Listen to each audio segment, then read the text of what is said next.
Bonjour à tous et bienvenue dans cette vidéo où je vais vous parler de la notation des combats. Alors, dans un premier temps, comment fonctionne cette notation?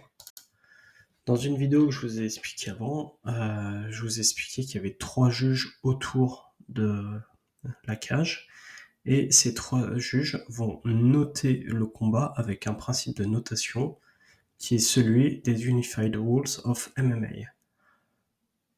Alors, que dit ce principe de notation? Eh ben, il y a 4 critères de notation.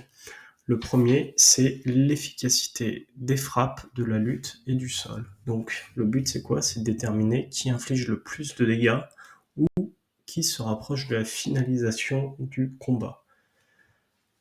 Il est à noter que quand on note les frappes, on va noter davantage la puissance et l'impact des frappes plutôt que le volume. On va bien noter les frappes qui causent des dommages visibles, ainsi que les frappes significatives. Donc c'est celles qui ont de la puissance, c'est toutes les frappes qui vont amener à des coupures, des bleus ou des déséquilibres. Au sol, les arbitres ils vont juger les tentatives de soumission dangereuses, les renversements et transitions qui amènent à des positions dominantes, donc des montées, des choses comme cela, et la domination du sol avec des frappes ou un contrôle qui peut amener à une finalisation. Le deuxième point qu'on utilise pour la notation, c'est le contrôle de l'espace. Donc c'est utilisé uniquement si le premier critère est équilibré. C'est-à-dire si les deux combattants, il n'y a pas eu quelqu'un qui a pris l'avantage sur l'autre sur les frappes des sols, on utilise ce critère qui dit c'est le combattant qui avance avec une stratégie claire pour frapper ou soumettre qui est favorisé. C'est-à-dire celui qui met la pression et qui prend les initiatives offensives qui va remporter la notation. Il y a aussi le principe de contrôle de l'octogone, c'est-à-dire que celui qui dicte où se déroule l'action est avantagé. C'est celui qui avance, c'est celui qui est dans le centre, et c'est celui qui fait reculer son adversaire.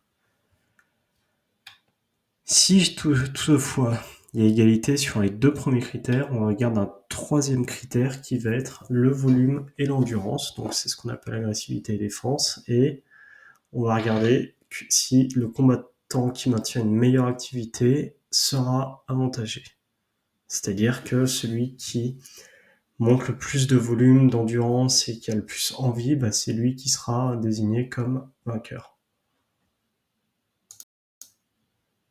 Qu'est-ce qu'un vainqueur au sens d'un round? Donc au sens d'un round, le vainqueur, il prend 10 points. Si le round a été équilibré, le second combattant prend 10 points aussi. Donc dans ce cas, le juge note sur sa feuille 10 pour l'un, 10 pour l'autre. Par contre, s'il y en a un qui prend le round, dans ce cas-là, le combattant qui gagne prend 10 et le deuxième combattant aura une note neutre. Donc on met généralement 9 si le round était serré, on met 8 s'il y avait une domination nette d'un combattant et on met 7 s'il y a vraiment une domination extrême et avec un adversaire presque incapable de se défendre. Donc ça, c'est un fait qui est quand même assez rare. Donc globalement, quand vous êtes en MMA, les juges, ils mettent plutôt 19. Voilà. Ensuite, une fois que les 3 rounds ont été notés et que ça n'a pas été arrêté pour une raison X ou Y, on prend les 3 fiches de score des 3 juges, on soustrait les points de pénalité s'il y en a eu, et ensuite on additionne les cartes. Puis on additionne les cartes entre elles, et c'est comme ça qu'on va obtenir le résultat du combat. Donc il est à noter qu'un combattant touchera au maximum 30 points sur 3 rounds, ou 50 points sur 5 rounds, à condition de gagner ces 5 rounds. Et donc le résultat de l'addition, généralement, ça mène soit une victoire, soit une égalité. Plus généralement des victoires pour éviter de tomber sur des égalités. Et l'égalité, c'est le draw qui ensuite est reporté comme ça sur les palmarès des gens. Et amène alors la typologie de la victoire. Donc il y a 3 typologies de victoire. C'est la décision unanime, c'est-à-dire que les 3 juges sont d'accord entre eux pour dire c'est le combattant 1 qui a gagné.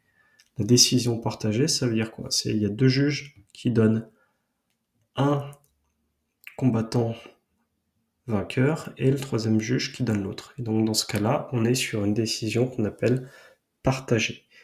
Et une décision à la majorité, c'est il y a deux juges qui donnent un combattant vainqueur et le troisième qui a donné une égalité.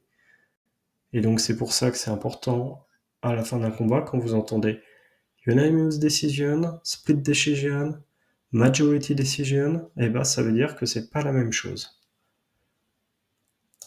Et donc comme vu avant, les égalités sont de trois types. On a l'égalité unanime, donc les trois juges sont d'accord pour une égalité. Une égalité à la majorité, donc c'est deux juges qui déclarent une égalité et le troisième déclare une victoire. C'est l'égalité qui le remporte. Et enfin, l'égalité partagée, deux juges sont en désaccord sur le vainqueur. Le dernier juge déclare une égalité, et donc on est sur une égalité. Voilà, j'espère que ce petit épisode sur la notation des combats vous a plu, et je vous souhaite une très belle journée.